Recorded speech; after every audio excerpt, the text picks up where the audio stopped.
Olá, meus irmãos, que a graça e a paz do Senhor Jesus esteja com você. É uma alegria podermos estar aqui mais uma vez para iniciarmos um novo trimestre, o trimestre de 2022. Estamos aqui com a lição da editora Betel, a lição de adultos, para iniciarmos esse novo trimestre, que tem por título ou por tema Ezequiel, o profeta com a mensagem de juízo, arrependimento, restauração e manifestação da glória de Deus. Louvado seja o nome do Senhor. O comentarista desta lição, da lição desse trimestre, é o pastor Valdir Alves de Oliveira. E a lição de hoje é a chamada do profeta Ezequiel. Então vamos estar estudando esta lição. Os irmãos que já têm aí a sua lição em mãos, podem estar nos acompanhando na ministração dessa aula, e com a ajuda de Deus e do Espírito Santo nós vamos, com certeza, tirar muitas aplicações pessoais para a nossa vida cotidiana e cristã. O texto áureo diz: "E disse-me, filho do homem, põe-te em pé e falarei contigo." Ezequiel capítulo 2, verso 1. A verdade prática diz: ainda hoje Deus tem chamado e capacitado pessoas para que proclamem sua palavra com ousadia, fidelidade e amor. Os objetivos da lição de hoje é mostrar o contexto histórico da chamada de Ezequiel, ressaltar a incumbência do profeta Ezequiel, expor a vocação visionária do profeta Ezequiel. E o texto bíblico de referência está em Ezequiel, capítulo 2, do verso 1 em diante, que diz: "E disse-me, filho do homem, põe-te em pé e falarei contigo. Então entrou em mim o Espírito, quando falava comigo, e me pôs em pé, e ouvi o que me falava. E disse-me, filho do homem, eu te envio aos filhos de Israel, às nações rebeldes que se rebelaram contra mim. Eles e seus pais prevaricaram contra mim, até este mesmo dia. E os filhos são de semblante duro e obstinados de coração. Eu te envio a eles e lhes dirás: assim diz o Senhor Jeová. E eles, quer ouçam, quer deixem de ouvir, porque eles são casa rebelde, hão de saber que esteve no meio deles um profeta." Louvado seja o nome do Senhor Jesus. Meus amados irmãos, a introdução, Ezequiel profetizou para os exilados na Babilônia.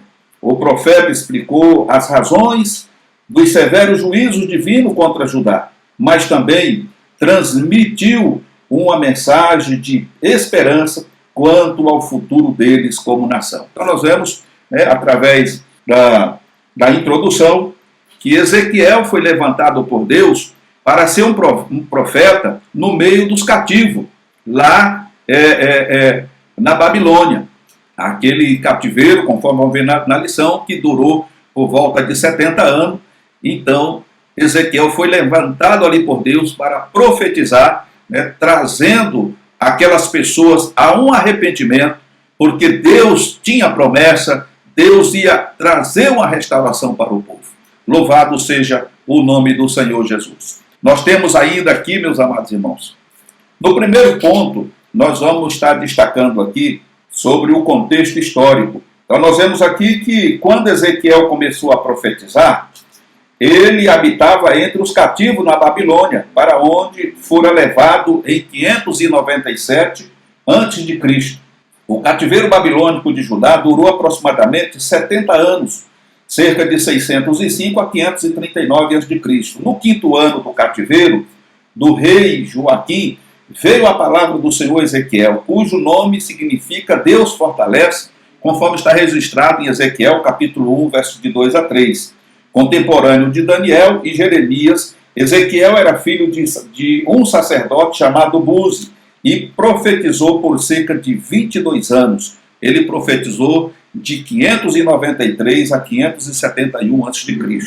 No segundo ponto, nós vemos aqui que, ao receber a chamada, o profeta Ezequiel estava longe da sua terra natal. Começou a viver em outra cultura, viver sob pressão, viver outra alimentação, ou melhor, viver com outra alimentação, mas também passou a sonhar em meio ao cativeiro, conforme está registrado no Salmo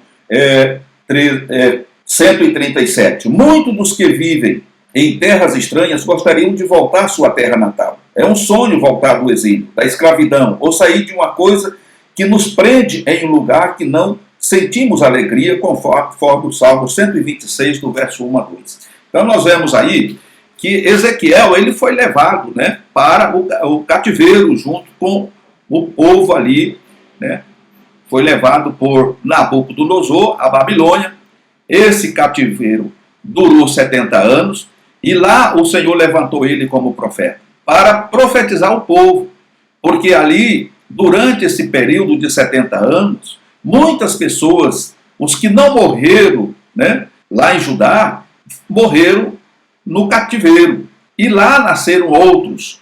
Então, quando nós olhamos ali no texto, nós vemos que os pais prevaricaram. E os filhos que agora estavam no cativeiro tinham semblante duro, porque nasceram, digamos assim, com a mesma natureza dos pais e agora debaixo de uma opressão, porque eles eram escravos ali. E aí a orientação de Deus é que ele deveria profetizar, quer eles ouvissem ou deixassem de ouvir, mas que ainda existia uma esperança e que para que isso acontecesse, eles precisavam se submeter à vontade de Deus, se arrepender do seu pecado, do seu mau caminho, assumir uma aliança com Deus, que é exatamente o que Deus espera de cada um de nós, né? Que sejamos fiéis, né? Ou fiel à aliança que fazemos com o Senhor Jesus, né? De nos submeter a Ele, obedecer a sua palavra, guardar os seus mandamentos, coisa que eles não estavam fazendo.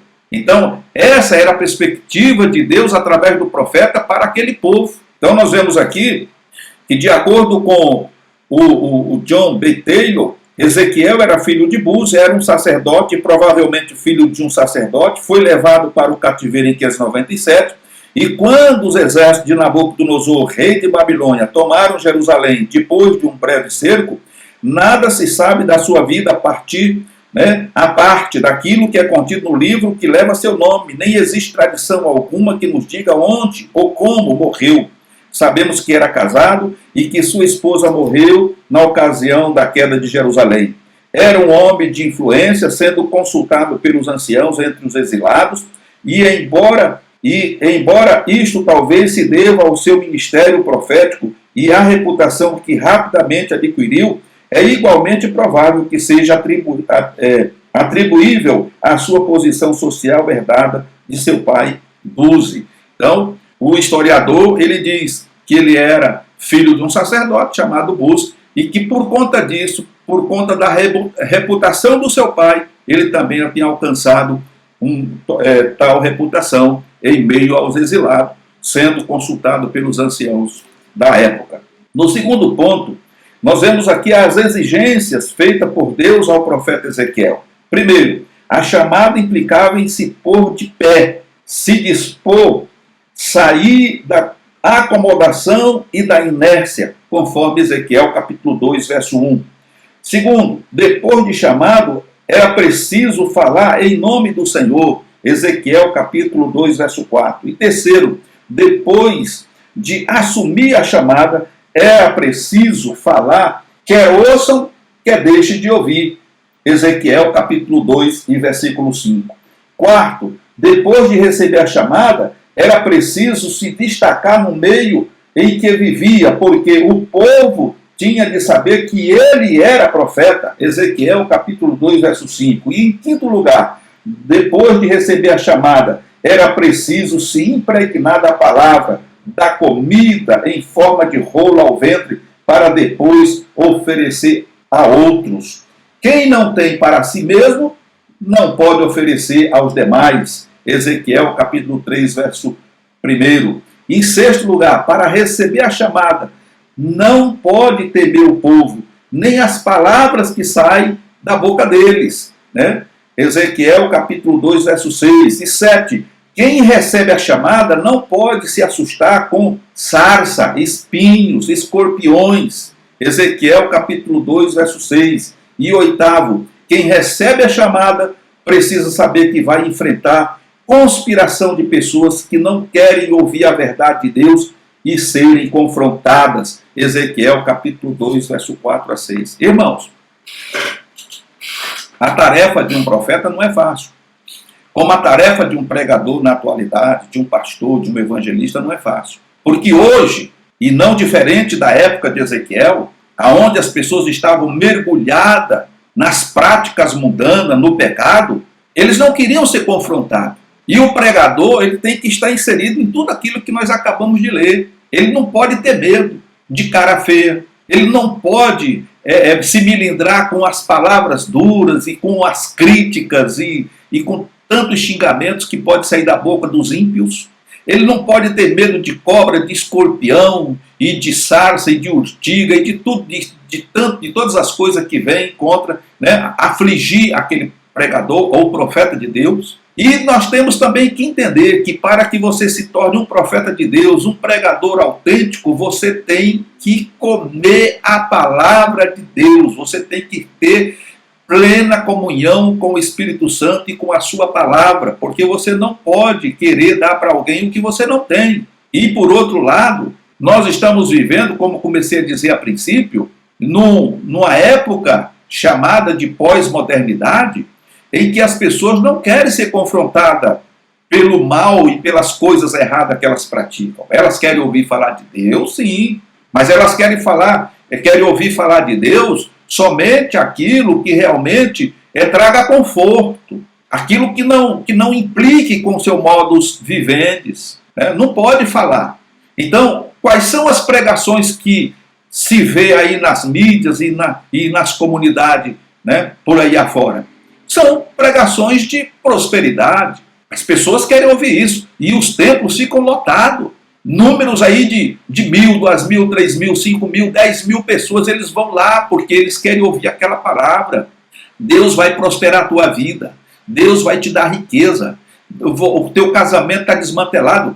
Não tem problema. Não esquece esse casamento desmantelado. Deus vai preparar um companheiro que vai ser isso e aquilo outro. Sabe, irmãos? Esse tipo de coisa, mas as pessoas não querem se submeter a Deus, elas não querem se arrepender do seu pecado, elas querem agradar a Deus, mas por outro lado elas querem continuar acendendo uma vela para Satanás. Essa é que é a verdade. Então, quando nós vemos aqui pelo contexto que Deus faz através do profeta Ezequiel, a gente fica impressionado. Por quê?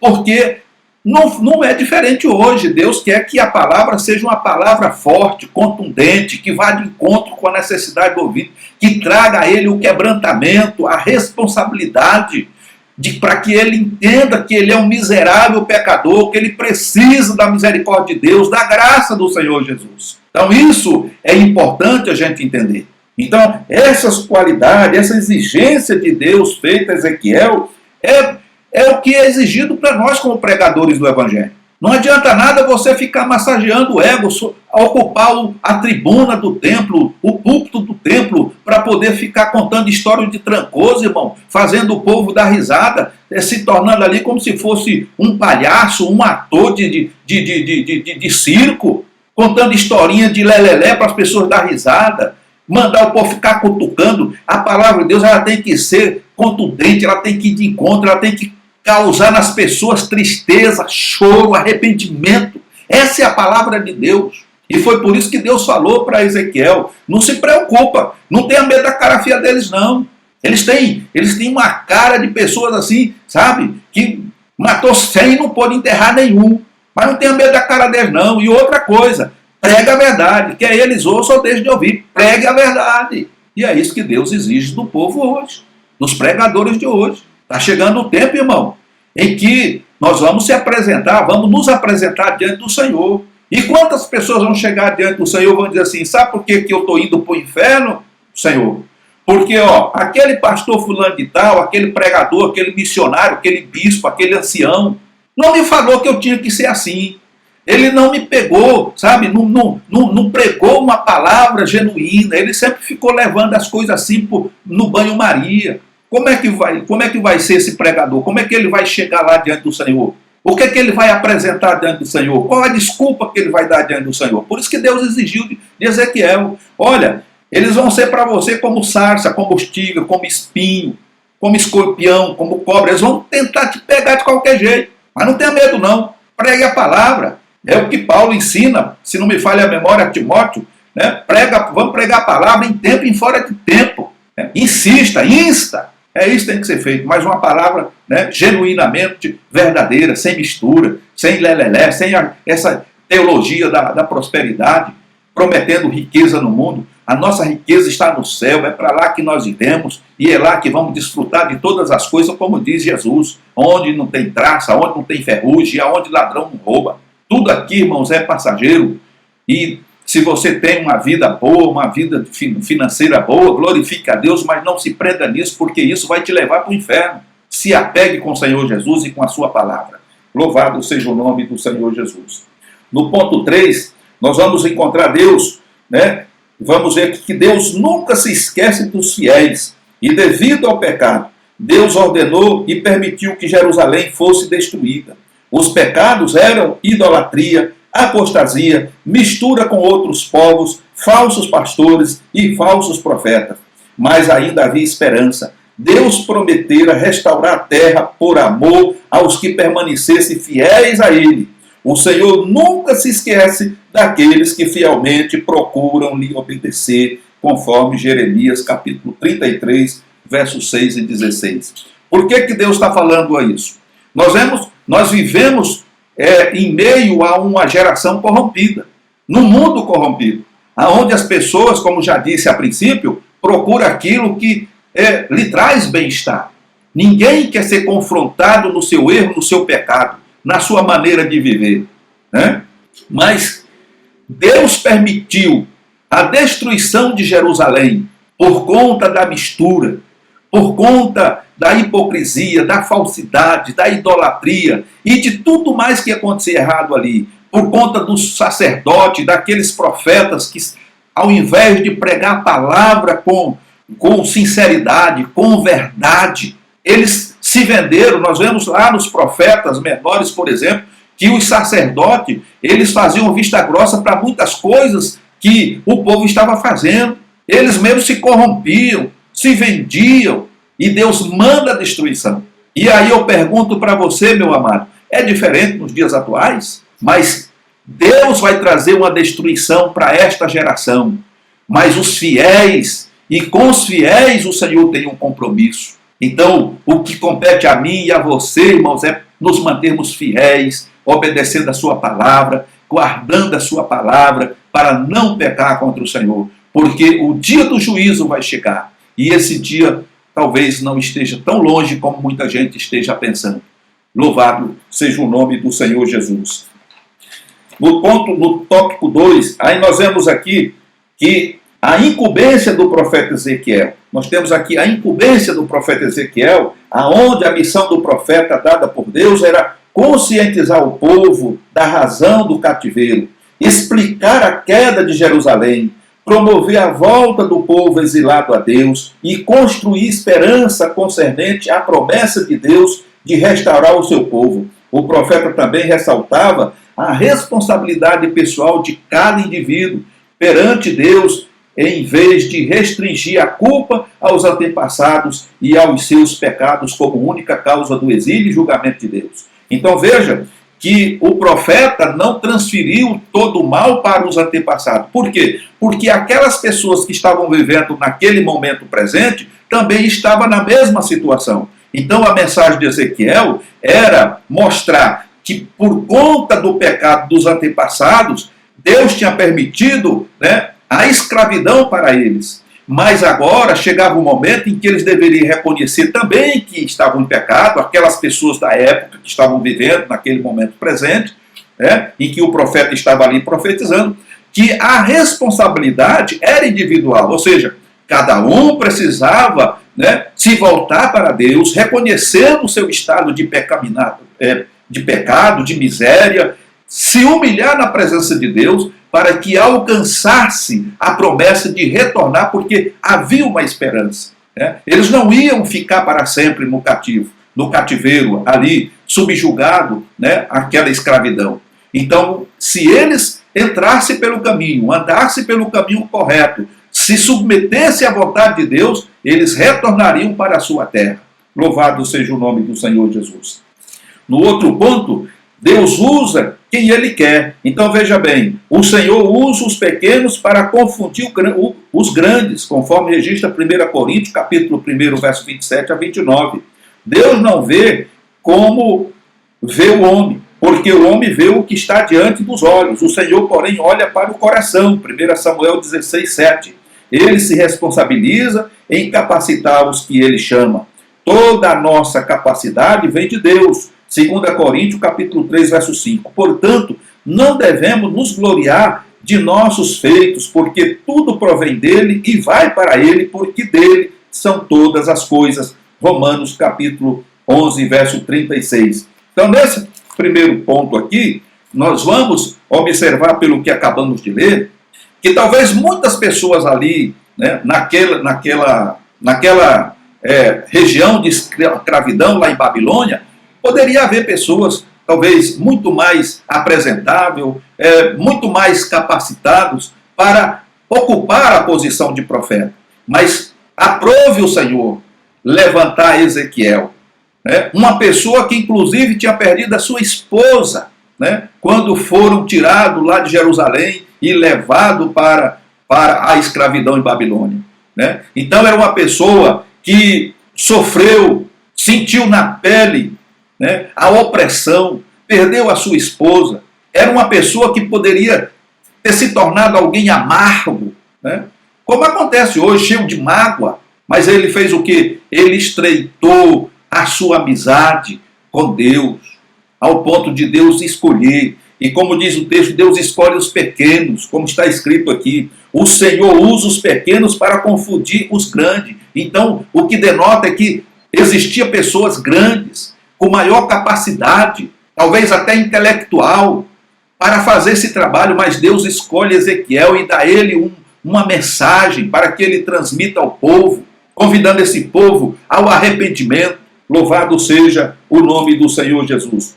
Portanto, não devemos nos gloriar de nossos feitos, porque tudo provém dele. De quem? De Deus. E vai para ele. Quem? Deus. Porque dele, de Deus, são todas as coisas. Romanos capítulo 11, verso 36. A sabedoria que eu e você temos, ela não é uma sabedoria meramente humana. Ela é uma sabedoria divina. É uma sabedoria que vem da parte de Deus. E a glória é dele, a honra é dele, e tudo é dele, e nós somos simplesmente a vasilha, o vaso pelo qual Deus usa para cumprir o seu desígnio e a sua vontade. Glorificado seja o nome do Senhor. No ponto 2, Deus usa onde ele quer. Deus poderia ter usado Ezequiel em qualquer outro lugar, mas Deus aproveita o momento, o espaço, a ocasião, para usar Ezequiel no meio dos exilados, no meio daqueles homens, mulheres, jovens e crianças e velhos que tinham sido levados cativo. Então nós vemos que, como anunciado em Listra, Deus não se deixou a si mesmo sem testemunho. Atos capítulo 14, verso 17. Assim também ocorreu para com o povo de Israel ao longo da história bíblica, seja na Jerusalém cercada pelo exército do rei de Babilônia, conforme registra Jeremias 32, verso 1 e 2, seja diante do rei na Babilônia, Daniel 1, 18 a 21, seja no meio dos cativos, Ezequiel 1 e 1. Deus é soberano e levanta pessoas que proclamem sua mensagem, seja no lugar que for. Bem-aventurado aqueles que estão atentos à palavra de Deus e a recebem, pois ela faz a diferença ao vivenciarmos diferentes momentos na vida e nos mais diversos ambientes, porque é luz, lâmpada, referencial, sustento, entre tantas outras qualidades. Louvado seja o nome do Senhor. A palavra de Deus é lâmpada para os nossos pés e é luz para os nossos caminhos. O Senhor Jesus diz: eu sou a luz do mundo, os que me seguem não andarão em treva. Então o Senhor, Ele nos usa onde Ele quer, fazendo de nós um farol que brilha, para atrair aquelas pessoas que estão em meio à escuridão, sem direção, sem saber para onde vão. Então, irmãos, que possamos estar firmes com o Senhor Jesus, possamos estar sempre atentos,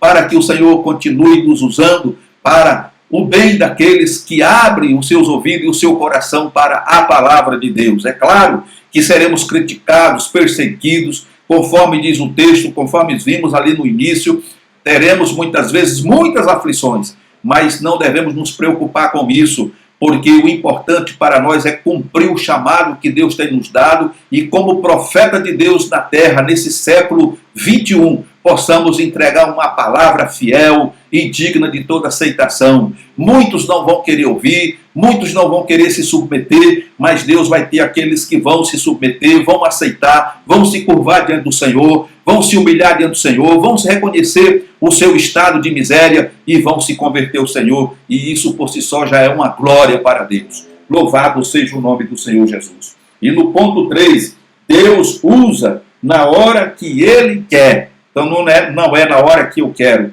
mas é na hora que Ele quer. E diz aqui que a Bíblia registra o chamado de Deus, ou a pessoa sendo usada pelo Senhor em diversos momentos.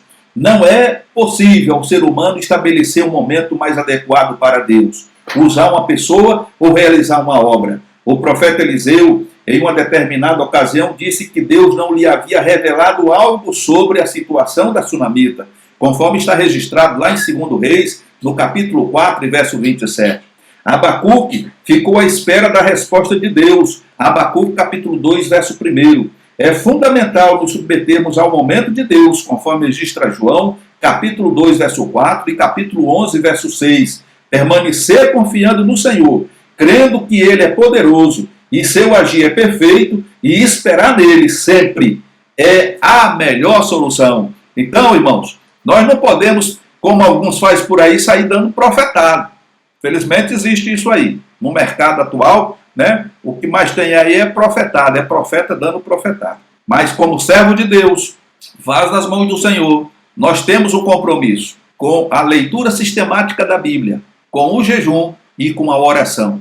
E quando nós nos submetemos a isso, em plena comunhão com o Espírito Santo, Ele vai nos dar a mensagem, não aquela mensagem que o povo quer ouvir, mas a mensagem que o povo precisa ouvir, que vem da parte de Deus. E você se torna um canal para transmitir essa palavra que o povo precisa ouvir.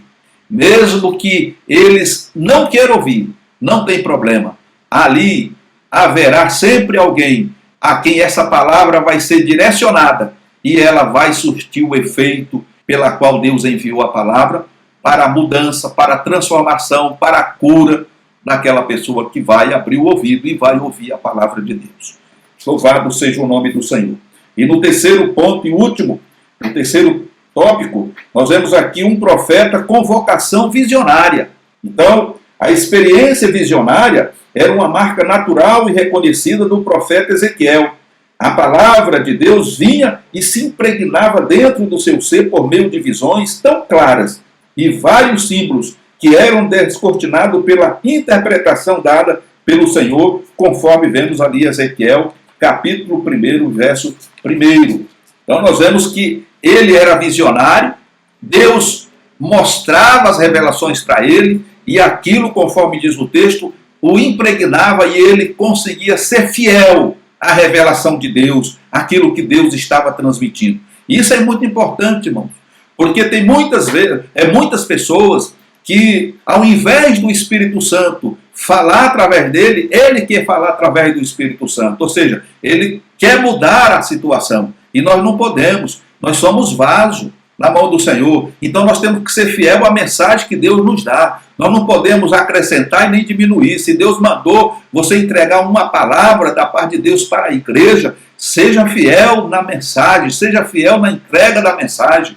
Deixe o nome do Senhor ser glorificado. Eu tenho certeza absoluta, sem nenhuma sombra de dúvida, de que Deus vai operar na vida dos ouvintes. Deus vai transformar, vai curar, vai derrubar cativeiro, vai quebrar muito laço, porque você está pregando a palavra de Deus e ela tem um propósito na vida daqueles que ouvem a palavra de Deus. Agora, a partir do momento que eu começo a enfeitar o pavão, fazer um floreado, querendo complementar, como a gente tem costume de ver por aí, né, os chamados chavões.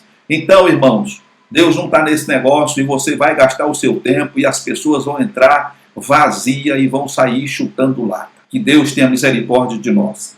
No ponto 1, Nós vemos aqui a visão do rolo de um livro. E aí o que significa isso? O rolo que o profeta recebera continha palavras do Senhor. E ele tinha a responsabilidade de entregá-la. Palavras de lamentação e tristeza dominaram a mensagem, conforme registra Ezequiel, capítulo 2, do verso 9 a 10. Por quê?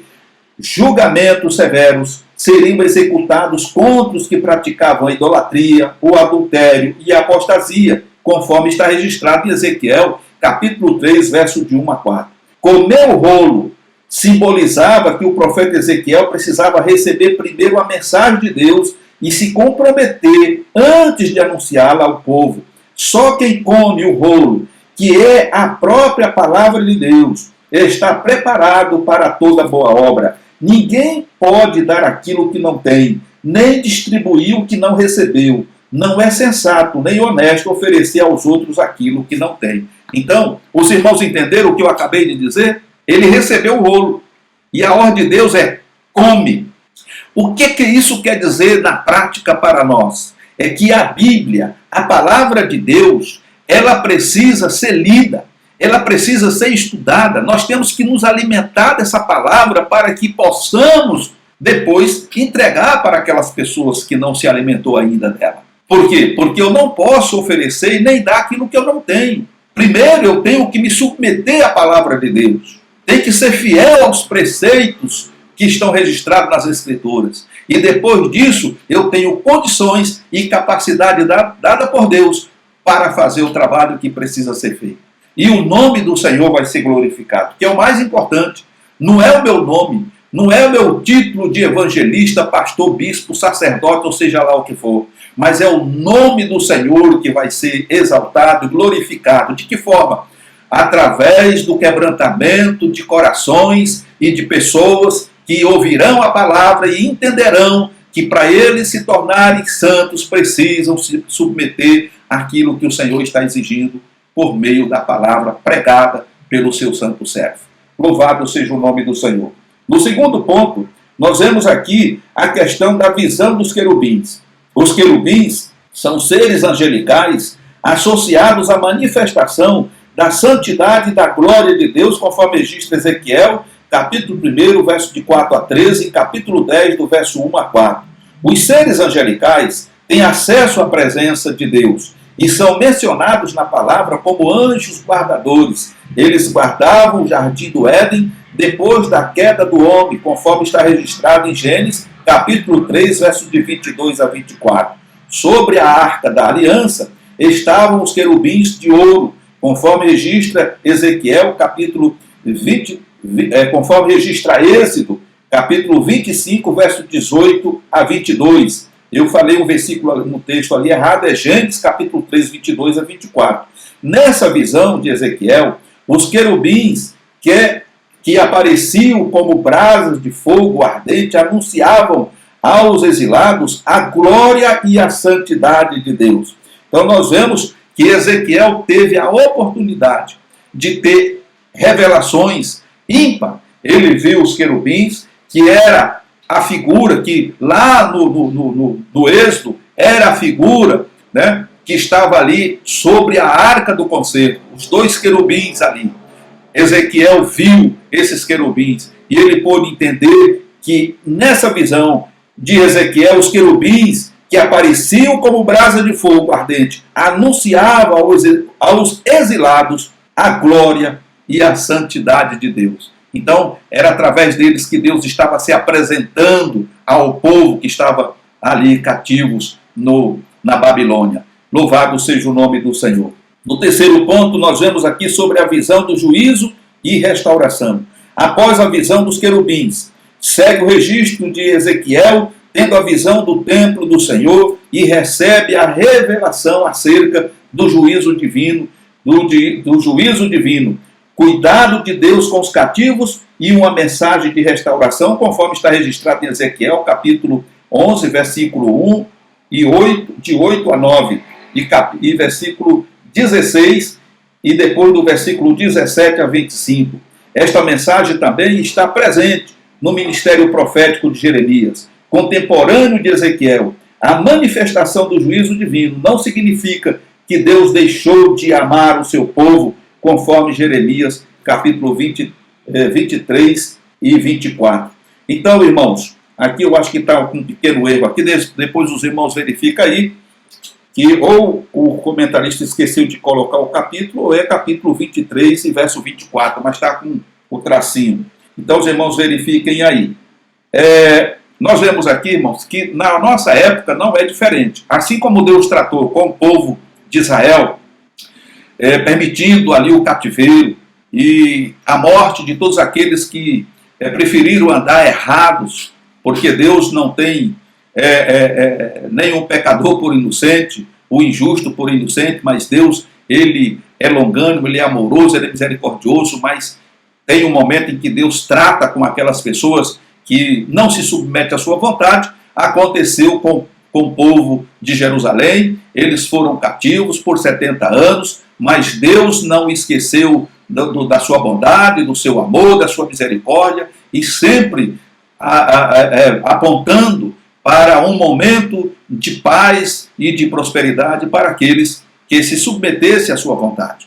Da mesma forma, conforme registra aqui o profeta Jeremias, nós temos também para os nossos dias, que Deus ele vai um dia tratar com toda a humanidade, mas da mesma forma que Deus pode ser cruel, né, na visão de muitas pessoas, que diz que o Senhor é só amor e bondade, e que ele não tem o mal, não é ele que julga, né? Mas nós somos julgados pelo que praticamos, porque temos o livre-arbítrio de escolher, de fazer a escolha certa ou errada. Agora, as consequências da nossa escolha é que vai nos levar ao juízo, ok? Então, Deus vai trazer a juízo todas as coisas, mas o Senhor tem promessa para aqueles que se submetem a Ele. E hoje a igreja do Senhor tem a palavra de Deus, tem esse manual, tem esse mapa, esse cajado que nos orienta, essa lâmpada que alumia os nossos pés, essa luz que ilumina os nossos caminhos. E quando nós nos submetemos à palavra de Deus, nossa esperança é avivada a cada momento, porque sabemos que estamos caminhando para a Nova Jerusalém, que Deus está trabalhando em nós, que Deus, através de nós, está nos fazendo uma nação santa, né? Um povo especial e zeloso de boas obras. Por isso precisamos nos manter firmes na presença do Senhor, né? Em detrimento a qualquer outra coisa que possa parecer mais importante. Na conclusão, nós encontramos então que os exilados na Babilônia ouviram e tomaram conhecimento da verdade através do profeta Ezequiel. Ele não deixou o povo sem explicações, nem sem a direção divina. A fidelidade de Deus não deixa o juízo acontecer sem dar primeiro uma oportunidade de arrependimento ao seu povo. Então, conforme já falamos aqui, Deus não vai julgar ninguém sumariamente, sem saber por que aquela pessoa, ou melhor, sem aquela pessoa saber por que está sendo punida. Então Deus sempre está avisando. E hoje nós temos o Evangelho, nós temos os pregadores, temos os profetas que estão aí pregando o Evangelho, embora seja em pequeno número, porque a maioria, como no passado, tem se vendido e tem feito conchavo com o mundo, com a iniquidade, com a impiedade. E muitos têm